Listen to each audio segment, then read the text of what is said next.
ಇದು ಡಾಕ್ಯುಮೆಂಟ್ ಅಲ್ಲಿ ಸರ್ ಯಾರ್ಯಾರು ಶಾಮೀಲಾಗಿದ್ದಾರೆ, ಯಾರ್ಯಾರ ಖಾತೆಗಳಿಗೆ ಹೋಗಿದೆ, ಏನ್ ಲಿಂಕು ಈ ಕಂಪ್ನಿಗಳಿಗೂ ಸರ್ಕಾರದವ್ರಿಗೂ? ಇವರು ಈ IT ಕಂಪನಿಗಳು ಎಲ್ಲನೂ ಕೂಡ ಇವರ ಹಿಂಬಾಲಕರದು. ಕಾಂಗ್ರೆಸ್ಸಿನ ಹಿಂಬಾಲಕರು ಯಾರು ಇದ್ದಾರೋ ಆ ಹಿಂಬಾಲಕರು ಕರ್ನಾಟಕದಲ್ಲಿ IT ಕಂಪನಿಗಳಾದರೆ ಗೊತ್ತಾಗ್ಬಿಡುತ್ತೆ. ಆಂಧ್ರದು, ಹೈದರಾಬಾದು, ಜುಬ್ಲಿ ಹಿಲ್ಸ್ ಆದರೆ ಜುಬ್ಲಿವರೆಗೂ ಯಾರು ಹೋಗಲ್ಲ ಅಂಥೇಳಿ ಅವ್ರಿಗೆ ಗೊತ್ತಿರೋ ಅಂಥ ಅವರ ದಿನನಿತ್ಯ ಅವರ ಜೊತೆ ಒಡನಾಟ ಇರತಕ್ಕಂಥ ವ್ಯಕ್ತಿಗಳನ್ನು ಹುಡುಕಿ ಅವ್ರು ಹೇಳಿದಂಥ IT ಕಂಪನಿಗಳಿಗೆ ಇದನ್ನು ಟ್ರಾನ್ಸ್ಫರ್ ಮಾಡಿ ಅಲ್ಲಿಂದ ಮಂಗಮಾಯ ಮಾಡೋದು, ಅಲ್ಲಿಂದ ಮಾಯ ಮಾಡಿಸೋದಕ್ಕೆ ಮಾಯಾ ಜಾಲ ಇದೊಂದು. ಆ ಕಾಂಗ್ರೆಸ್ಸಿನ ಮಾಯಾ ಜಾಲದ ಸ್ವರೂಪ ಇವತ್ತು ರಾಜ್ಯದ ಜನಗಳ ಮುಂದೆ ಬಂದಿದೆ. ಇನ್ನಾದರೂ ಕೂಡಲೇ ಇಮಿಡಿಯೇಟಾಗಿ ರಾಜೀನಾಮೆ ಕೊಡಬೇಕು. ಮುಖ್ಯಮಂತ್ರಿಗಳು ಅವರ ಫೈನಾನ್ಸ್ ಡಿಪಾರ್ಟ್ಮೆಂಟಲ್ಲೇ ನಡೆದಿರೋದ್ರಿಂದ ನೈತಿಕ ಹೊಣೆ ಕೊಟ್ಟು ರಾಜೀನಾಮೆ ನೀಡಬೇಕು.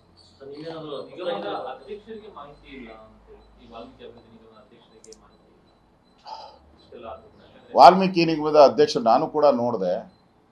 ನಾನು ಅಧ್ಯಕ್ಷ ಆದೆ, ಹಂಗೆ ಕೋಡ್ ಆಫ್ ಕಂಡಕ್ಟ್ ಬಂತು, ನಾನು ಆ ಕಡೆ ತಿರುಗಿ ನೋಡಲಿಲ್ಲ, ಆ ಕಡೆ ಮಕಾನು ಮಾಡಿ ನೋಡಿಲ್ಲ ಅಂದರೆ ಮತ್ತೆ ಅಧ್ಯಕ್ಷನಾಗಿ ಹೋಗಿ ಸ್ಪೇರಿಂಗ್ ಮಾಡಿದ್ರಲ್ಲ, ಫೋಟೋ ಶೋ ಎಲ್ಲ ಆಯ್ತಲ್ಲ, ಅಧಿಕಾರಿಗಳ ಮೀಟಿಂಗ್ ಆಯಿತು. ಇಷ್ಟೆಲ್ಲ ಆದರೂ ಕೂಡ ಅಧಿಕಾರಿಗಳ ಮೀಟಿಂಗ್ ಆಯಿತು, ಫೋಟೋ ಶೋ ಆಯಿತು, ಎಲ್ಲ ಆದರೂ ರಿವ್ಯೂ ಆಯಿತು, ಅಧಿಕಾರಿಗಳದೆಲ್ಲ ರಿವ್ಯೂ ಆಯಿತು. ರಿವ್ಯೂ ಮಾಡಿದಾಗ ಇದೆಲ್ಲ ಕೇಳಬೇಕಲ್ಲ, ಬ್ಯಾಂಕಲ್ಲಿ ಎಷ್ಟು ಅಕೌಂಟ್ ಇದೆ, ಯಾವ್ಯಾವ ಸ್ಕೀಮಲ್ಲಿ ದಲಿತರಿಗೆ ಹಣ ಕೊಟ್ಟಿದ್ದೀರಾ, ಇನ್ನೆಷ್ಟು ಉಳಿದಿದೆ ಅಂತಾದರೂ ಕೇಳಬೇಕಾಯ್ತಲ್ಲ ಅಧ್ಯಕ್ಷರಾಗಿ. ನನಗೇನು ಗೊತ್ತಿಲ್ಲ, ಯಾರು ಕೇಳಿದ್ರು ಗೊತ್ತಿಲ್ಲ ಅಂತ. ಮುಖ್ಯಮಂತ್ರಿ ಕೇಳಿದ್ರೆ ನನಗೆ ಗೊತ್ತಿಲ್ಲ ಅಂತ ಇದ್ದಾರೆ, ಚೇರ್ಮನ್ ಕೇಳಿದ್ರೆ ನನಗೆ ಗೊತ್ತಿಲ್ಲ ಅಂತಾರೆ, ಸೆಕ್ರೆಟ್ರಿನ ಕೇಳಿದ್ರೆ ನನಗೆ ಗೊತ್ತಿಲ್ಲ ಅಂತ ಹೇಳ್ತಾರೆ, MD ಕೇಳಿದ್ರೆ ನಾನು ನೋಡೇ ಇಲ್ಲ ಅಂತ ಹೇಳ್ತಾರೆ. ಅವರೇ ಪತ್ರ ಬರೀತಾರೆ MD, ಇಲ್ಲಿ ಇಷ್ಟು ಅವ್ಯವಹಾರ ಆಗಿದೆ ತನಿಖೆ ಮಾಡಿ ಅಂತ MDನೇ ಲೆಟ್ರ್ ಬರೀತಾರೆ. ಈಗ ನೆನ್ನೆ ಒಂದು ನಿಜಾನ ಸುಳ್ಳ ಕೇಳಿದೆ, ಯಾರು ಈ ಬೆಂಗಾವಲು ಇವ್ರ ಜೊತೆ ಇದ್ನಲ್ಲ ಅವ್ರ ಪಾರ್ಟ್ನರು, ಅವನೇ ಹೋಗಿ ಕಂಪ್ಲೇಂಟ್ ಕೊಟ್ಟಿದ್ದಾನಂತೆ, ನಮ್ಮ ಮೇಲೆ ಸುಳ್ಳು ಹೇಳಿಕೆಗಳು ಬರ್ತಾ ಇದೆ, ನೀವು ಇದು ಭ್ರಷ್ಟಾಚಾರ ಆಗಿದೆ ತನಿಖೆ. ಎಲ್ಲರೂ ಹೇಳ್ತಾರೆ, ಸಿದ್ದರಾಮಯ್ಯ ಹೇಳ್ತಾರೆ ಭ್ರಷ್ಟಾಚಾರ ಆಗಿದೆ, DK ಶಿವಕುಮಾರ್ ಹೇಳ್ತಾರೆ ಭ್ರಷ್ಟಾಚಾರ ಆಗಿದೆ, MD ಹೇಳ್ತಾರೆ ಭ್ರಷ್ಟಾಚಾರ, ಪ್ರಿನ್ಸಿಪಲ್ ಸೆಕ್ರೆಟರಿ ಲೆಟ್ರ್ ಬರೀತಾರೆ, ಪ್ರಿನ್ಸಿಪಲ್ ಸೆಕ್ರೆಟರಿ ಮಂಜುನಾಥ್ ಅವರು ಲೆಟ್ರ್ ಬರೆದಿದ್ದಾರೆ, ಇಲ್ಲಿ RBIಗೆ ಲೆಟ್ರ್ ಬರೆದಿದ್ದಾರೆ, ಭ್ರಷ್ಟಾಚಾರ ಆಗಿದೆ, ದುಡ್ಡಾಗಿದೆ, ಕೊಳ್ಳೆ ಹೊಡೆದು ಬಿಟ್ಟಿದ್ದಾರೆ, ದಾರಿಯಲ್ಲಿ ಹಿಡ್ದಾಕ್ಬಿಡಿ ಅದನ್ನು ಅಂತ. ಬ್ಯಾಂಕ್ ಅಕೌಂಟು ನಂಬರು ಅಮೌಂಟು ಎಲ್ಲ ಹಾಕ್ಬಿಟ್ಟು ಸೀಸ್ ಮಾಡಿ ಅದನ್ನು ಅಂತ, ಕೊಳ್ಳೆ ಹೊಡೆದಿರೋ ಹಣನ ಸೀಸ್ ಮಾಡಿ ಅಂತ ಅಲ್ಲಿ. ಅಂದರೆ ಭ್ರಷ್ಟಾಚಾರ ಆಗಿರೋದು ಪಕ್ಕ, ಲೂಟಿ ಆಗಿರೋದು ಪಕ್ಕ, ಎಲ್ಲರೂ ಹೇಳ್ತಾರೆ. ರಿಸಲ್ಟು 0. ಅಂದರೆ ಮುಚ್ಚಾಕ್ಬೇಕು. ಇಲ್ಲಾಂದ್ರೆ ಇವರು 1 ವರ್ಷದ ಸಾಧನೆ ಈ 187 ಕೋಟಿಯ ಲೂಟಿನ ಮಸಿ ಕಾಂಗ್ರೆಸ್ಸಿನ ಹಣೆಗೆ ಬಳಿದ್ಬಿಟ್ಟಿದ್ದಾರೆ. 1 ವರ್ಷದ ಸಾಧನೆ 187 ಕೋಟಿ ದಲಿತರ ಹಣವನ್ನು ನುಂಗಿದಂಥ ಕಪ್ಪು ಚುಕ್ಕೆ ಈ ಕಾಂಗ್ರೆಸ್ ಸರ್ಕಾರದ ಮೇಲೆ ಬಂದ್ಬಿಟ್ಟಿದೆ. ಇದನ್ನ ನೀವು ನಿರ್ಮ ಹಾಕಿದ್ರು ಬರಲ್ಲ, ಸರ್ಫ ಅಂತ ಹಾಕಿ ತೊಳೆದ್ರೂ ಇನ್ನು ಹೋಗಲ್ಲ, ನೀವು ಲೂಟಿಕೋರರು ಅಂತ ಹೇಳಿ ಜಗಜ್ಜಾಹಿರಾತು ಆಗಿದೆ.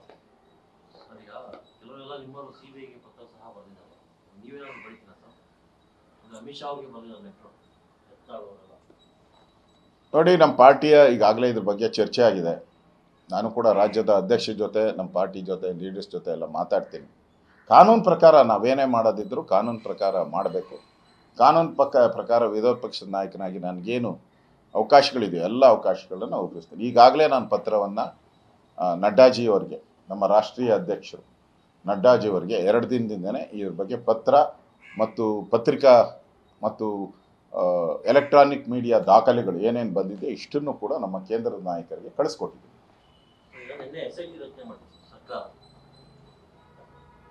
ಅದು CBIಗೆ SIT ಯಾಕೆ ಮಾಡಿದ್ದಾರೆ ಅಂದರೆ, CBIಗೆ ಎದುರಿ ಯಾರೋ ಅವ್ರಿಗೆ ಕಾನೂನು ತಜ್ಞರು ಸಲಹೆ ಕೊಟ್ಟಿದ್ದಾರಂತೆ, ನೀವು CID ಇದ್ದರೆ CBI ಆರಾಮ್ಸೆ ತಗೊಂಡ್ಬಿಡ್ತಾರೆ, ನೀವು SIT ಮಾಡಿಬಿಟ್ರೆ ತಗೊಳಕ್ಕೆ ಪ್ರಾವಿಷನ್ ಇಲ್ಲ ಅಂತ ಒಬ್ಬ ಕಾನೂನು ತಜ್ಞರೇನೋ ಅವ್ರಿಗೆ ಸಲಹೆಗಳನ್ನು ಕೊಟ್ಟಿದ್ದಾರಂತೆ.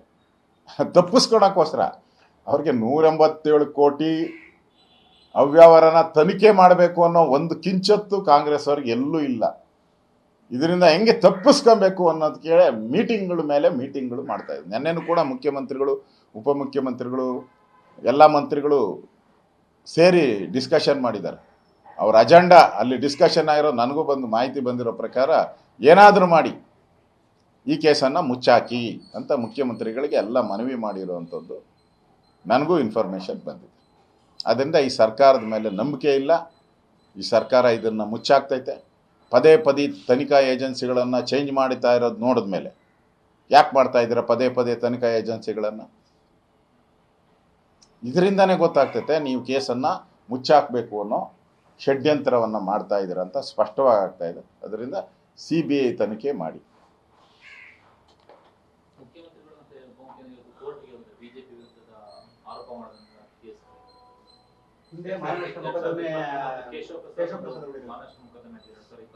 ಅದು ಗೊತ್ತದು ಫೈನ್ ಆಗಿತ್ತಲ್ಲ ಸಿದ್ದರಾಮಯ್ಯ. ರಾಹುಲ್ ಗಾಂಧಿ ಹೇಳಿದ್ದು ಸರ್, ರಾಹುಲ್ ಗಾಂಧಿ ಗೈರಾಗಿದ್ದಾರೆ, ರಾಹುಲ್ ಗಾಂಧಿ ಕಡ್ಡಾಯವಾಗಿ ಹಾಜರಾಗಬೇಕು ಅನ್ನುವಂಥದ್ದನ್ನ ಕೋರ್ಟ್ ಕೂಡ ಸೂಚನೆ ಕೊಟ್ಟಿದೆ. ಕಳೆದ ಬಾರಿನೂ ಕೂಡ ಇವರು ಸುಳ್ಳುಗಳನ್ನು ಹೇಳಿ, ಮೋಸ ಹೇಳಿ, ಜನಗಳಿಗೆ ವಂಚನೆಯನ್ನು ಮಾಡಿ, BJP ಮೇಲೆ ಇಲ್ಲ ಸಲ್ಲದ ಆಪಾದನೆ ಮಾಡಿ ಇದು ಕೇಸ್ಗಳಿಗೆ ಅಟೆಂಡ್ ಆಗ್ತಾ ಇದ್ದಾರೆ. ಸಿದ್ದರಾಮಯ್ಯನವರು ಆಗ್ತಾ ಇದ್ದಾರೆ. ಆದರೆ ರಾಹುಲ್ ಗಾಂಧಿಯವರು ಅವ್ರು ಮೋಸ್ಟ್ಲಿ ಚುನಾವಣೆಗೆ ಮುಂಚೆನೇ ಫಾರಿನ್ಗೆ ಹೋಗುವಂಥ ಸನ್ನಿವೇಶಗಳು ಕಾಣ್ತಾ ಇದೆ. ಅವ್ರಿಗೂ ಯಾವ ಡಿಪ್ಲೊಮ್ಯಾಟಿಕ್ ಪಾಸ್ಪೋರ್ಟ್ ಇದೆ, ಪ್ರಜ್ವಲ್ ರೇವಣ್ಣನ ಥರ ಅವ್ರಿಗೂ ಡಿಪ್ಲೊಮ್ಯಾಟಿಕ್ ಇದಿದೆ ಪಾಸ್ಪೋರ್ಟ್. ಅದರಿಂದ ಅವರು ಕೂಡ ಹೋಗ್ಬೋದು. ಯಾಕೆಂದರೆ ಇವತ್ತು ಕಾಂಗ್ರೆಸ್ಸಿನ ವಕ್ತಾರರು ಹೇಳಿದ್ದಾರೆ, ನಾವು ಯಾವುದೇ ಚಾನಲ್ಲಿನ ಈ ಎಲೆಕ್ಷನ್ ಏನು ಸಮೀಕ್ಷೆಗಳು, ಎಕ್ಸಿಟ್